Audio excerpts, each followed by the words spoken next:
I was in school when the ships came. They were really big, and they said that we weren't gonna attack them with the nuclear bombs because they might have wanted to be friends, but they didn't want to be friends. Not at all. And then there was a bright light that makes, like, all electronics stop working. Computers, radios, satellites, cars, TVs, everything. They blew up army bases, ships, the Navy, submarines, and all the soldiers are gone.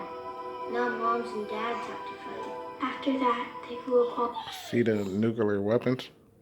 the capitals. New York, Washington, D.C., all the major cities. Then they came. There were millions, trillions everywhere. We call them skips the next. They kill grown-ups and they catch kids. They put on harness things. They put it on kids and control them. They say it hurts a lot. My parents went out to get some help for the day, and I know they're gone. They're dead. Listen, it's okay to cry. Esau get his ideals of his movies from the scriptures. You know, you seen the beginning of that show. It's on HBO. Man, I forgot the name of it. I'll probably put it up later, or I'll probably put it in the description, matter of fact. But you see how they said the aliens came, which really is just the angels and our Lord Yahweh Shai. You read about that in 2nd Ezra 13. I may get it, but you see how they said the aliens came, and they didn't know if they wanted to be friends or not, so they didn't attack them with nuclear weapons. But the aliens, you know, they didn't want to be friends. Pretty much they took everything over, which is what the Lord's going to do when he says he's coming to break these other nations into pieces and set up the kingdom of heaven.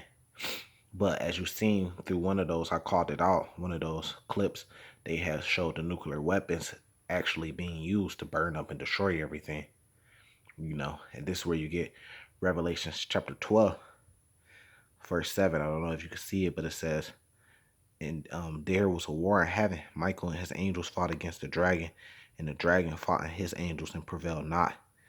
Neither was their place found in heaven anymore. So there's going to be a war, you know.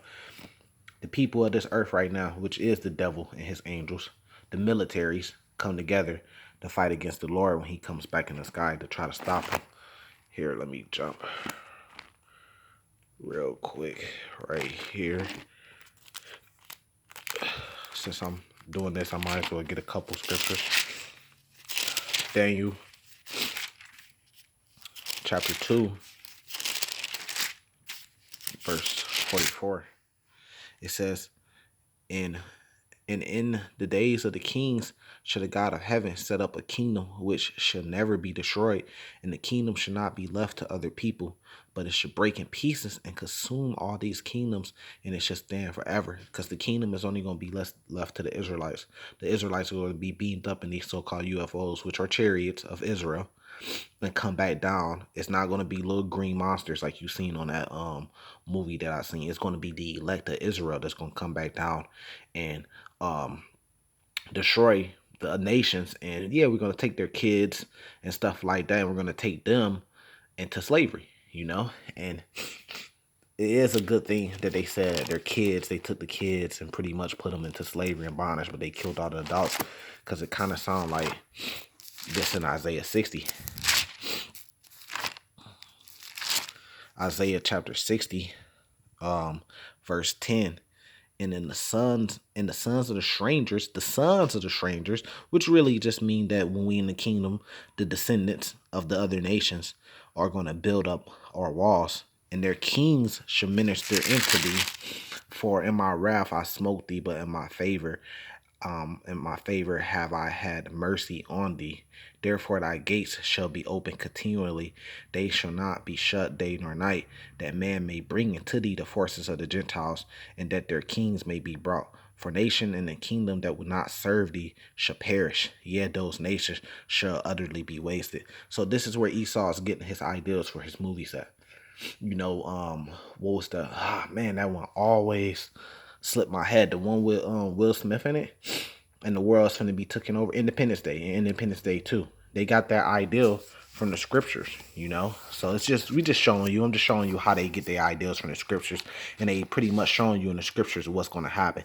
They just put a spin on it and like to tell you that there's aliens coming to do it. No, there is big ships coming. There is big chariots coming, but it's not aliens. It's the Lord and the angels, and it's going to be the elect that's going to come back down to inherit the kingdom with our Lord. This is 2nd Esdras 13. Tell me if this sounds like a so-called UFO to you. Starting at verse 1. Light is kind of bad, but you could just hear my voice. I'll read it, and then you could go look it up. Starting verse 1. And it came to pass, after 7 days I dreamed a dream by night, and lo, there arose a wind from the sea that it moved all the waves thereof. And behold, lo, the man waxed strong with thousands of heaven. Didn't they say it was millions of them? So this says thousands of heaven, which really ain't no number on it. And it says, and when he turned and his countenance looked, all things trembled that were seen under him. He coming with fierce power, bro.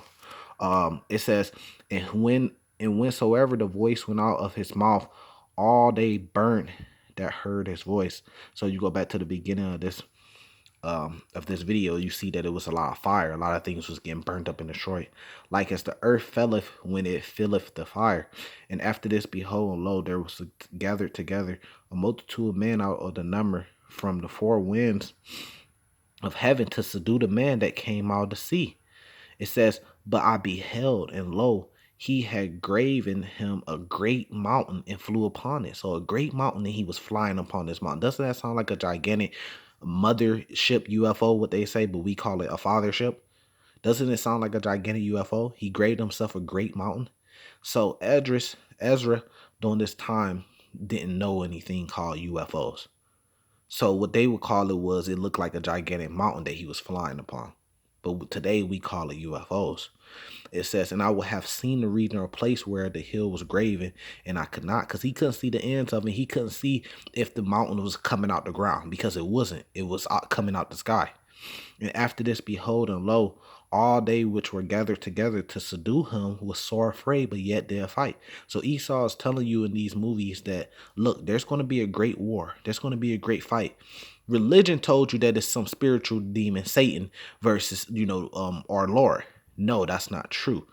Esau showed you in his movies that that's not really true, that it's actually going to be the man of the earth and their militaries, the wicked, that's going to fight against the Lord. That's the true battle that's going to happen in the heavens. And in the heavens just mean in the skies. You see what I'm saying? It's not Satan fighting against the Lord and on the throne of heaven. No, it's in the skies. There's going to be a war between so-called UFOs and the militaries of the earth that come together to fight against the Lord. Like I said, it was a great multitude gathered together to subdue him, but they're not going to be able to. This is why. Verse 9, and lo, as he saw the violence of the multitude that came, he neither lifted up a hand nor held a sword nor any instrument of war, but only I saw that he sent out his mouth as it has been a blast of fire, and out his lip a flaming breath, and out of his tongue he cast out sparks and tempests, and there were all mixed together, the blast of fire, flaming breath, the great tempest, and fell with violence upon the multitude which were prepared to fight, and burned them up every one, so that upon a sudden of an innumerable multitude nothing was to be perceived, but only dust and the smell of smoke. When I saw this, I was afraid. So when the militaries of the earth, headed by the Edomites, America, the strongest military on earth, and the other nations that come with America to fight against the Lord, so-called UFOs in the heaven, when they go to fight against the Lord, what's going to be the outcome? They're going to be destroyed. It just said in Revelations 12 and 2nd Esdras 13, they're going to be utterly destroyed. And then the Lord, and in Daniel 2, it said he's going to break the other kingdoms in pieces, and he's going to set up the kingdom of heaven forever. So that's what we're waiting for. Salvation to the elect. Shalom.